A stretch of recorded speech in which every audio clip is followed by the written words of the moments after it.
कर्नाटक में सिद्धारमैया के इस्तीफे के बाद डीके शिवकुमार मुख्यमंत्री बनने जा रहे हैं, लेकिन उनके सामने 40 साल पुराना राजनीतिक इतिहास बदलने की चुनौती होगी। कांग्रेस चाहती है कि वह 2028 चुनाव में पार्टी को दोबारा सत्ता दिलाए। जातीय समीकरण, सिद्धारमैया की सक्रिय मौजूदगी और भाजपा का दबाव उनकी राह मुश्किल बना सकता है। राहुल गांधी के लिए भी कर्नाटक की यह सत्ता सबसे अहम राजनीति प्रयोग बन चुकी है, इसलिए डीके शिवकुमार का कार्यकाल कांग्रेस के भविष्य की दिशा तय कर सकता है। नमस्कार, मैं रजनी चौबे और आप देख रहे हैं न्यूज़ 18 का डिजिटल प्लेटफॉर्म। कर्नाटक की राजनीति में सत्ता परिवर्तन सिर्फ एक चेहरा बदलने की कहानी नहीं रही है, यह कांग्रेस के भविष्य की सबसे बड़ी परीक्षा बन चुकी है। सिद्धारमैया के इस्तीफे के बाद डीके शिवकुमार को मुख्यमंत्री की कुर्सी मिलने जा रही है, लेकिन यह ताज फूलों का नहीं बल्कि कांटों का माना जा रहा है। कांग्रेस हाईकमान ने यह फैसला ऐसे वक्त में लिया है जब पार्टी दक्षिण भारत में अपने सबसे मजबूत सरकार को किसी भी कीमत पर बचाए रखना चाहती है। राहुल गांधी की रणनीति साफ है, कर्नाटक को 2028 चुनाव तक कांग्रेस का मॉडल राज्य बनाना है, लेकिन मुश्किल यह है कि पिछले 4 दशक में यहां कोई भी सत्ताधारी दल लगातार दूसरी बार सत्ता में वापसी नहीं कर पाया है। ऐसे में शिवकुमार के सामने सिर्फ सरकार चलाने की चुनौती नहीं होगी, बल्कि उन्हें इतिहास बदलने की जिम्मेदारी भी निभानी होगी।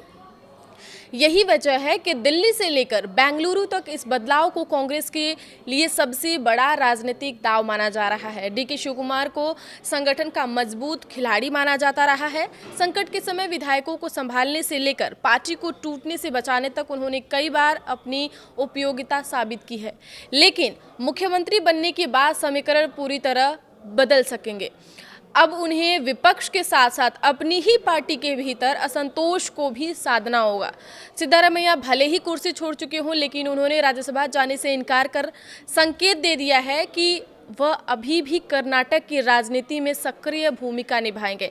इसका मतलब साफ है कि शिवकुमार को हर फैसले में राजनीतिक संतुलन बनाकर चलाना होगा। कांग्रेस के लिए सबसे बड़ी चिंता यह भी होगी कि अगर जातीय समीकरण बिगड़े तो भाजपा और जेडीएस इसका बड़ा फायदा उठा सकती है। कर्नाटक में पिछले 40 दशकों से कोई भी सरकार लगातार दूसरी बार पूर्ण बहुमत के साथ सत्ता में नहीं लौटी है। कांग्रेस ऐसा चाहती है कि डीके शिवकुमार इस मिथक को तोड़े। पार्टी का ऐसा मानना है कि उनकी आक्रामक शैली और संगठन पर पकड़ आगामी चुनाव में फायदा दिला सकती है, लेकिन यह राह आसान नहीं होगी, क्योंकि सत्ता विरोधी लहर को रोकना सबसे मुश्किल काम माना जाता है। सिद्धारमैया के हटने से कुर्बा समुदाय में नाराजगी की संभावना जताई जा रही है। कांग्रेस इसे संतुलित करने के लिए उनके बेटे यतींद्र को बड़ी जिम्मेदारी दे सकती है। दूसरी ओर वोकालिगा समुदाय में डीके शिवकुमार की मजबूत पकड़ पार्टी के लिए बड़ा राजनीतिक लाभ बन सकती है। कांग्रेस को उम्मीद है कि जेडीएस का पारंपरिक वोट बैंक धीरे धीरे उसकी तरफ शिफ्ट होगा। राजनीतिक विश्लेषकों का ऐसा मानना है कि शिवकुमार की सबसे बड़ी ताकत उनकी फाइटर वाली छवि है। वह जमीनी नेता माने जाते हैं और गांधी परिवार के बेहद करीबी भी है। यही कारण है कि राहुल गांधी उन्हें भविष्य के बड़े चेहरे के रूप में देख रहे हैं। हालांकि भाजपा पहले ही कांग्रेस के भीतर संभावित खींचतान को मुद्दा बनाना शुरू कर चुकी है। सिद्धारमैया ने कुर्सी छोड़ा जरूर है, लेकिन जिस अंदाज में छोड़ा है उसने साफ कर दिया है कि कहानी अभी खत्म नहीं हुई है।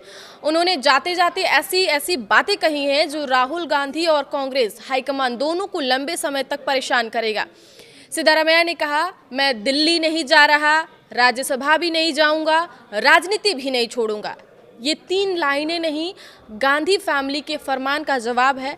मैसेज है कि आपने दबंगई दिखाते हुए जगह तो खाली करा ली, लेकिन मैं कहीं जाने वाला नहीं। यह सीधा संदेश है कि मैं झुका हूँ, टूटा नहीं हूँ। कांग्रेस की राजनीति लंबे समय से एक अजीब बीमारी से गुजर रही है। पार्टी उन नेताओं को कभी पूरी तरह स्वीकार नहीं कर पाती जिनकी अपनी जमीन हो, अपना जनाधार हो और जो दिल्ली की तरफ देखकर राजनीति न करते हों। सिद्धारमैया उसी प्रजाति के नेता है। कर्नाटक में उनका अपना वोट बैंक है, अपनी सामाजिक पकड़ है, अपनी राजनीतिक शैली है। वे उन नेताओं में नहीं है जो सिर्फ हाईकमान के भरोसे चुनाव जीतते हैं, और शायद यही बात दिल्ली को हमेशा असहज करती रही है। आगे की खबरों के लिए आप बने रहिए न्यूज़ 18 के साथ। धन्यवाद।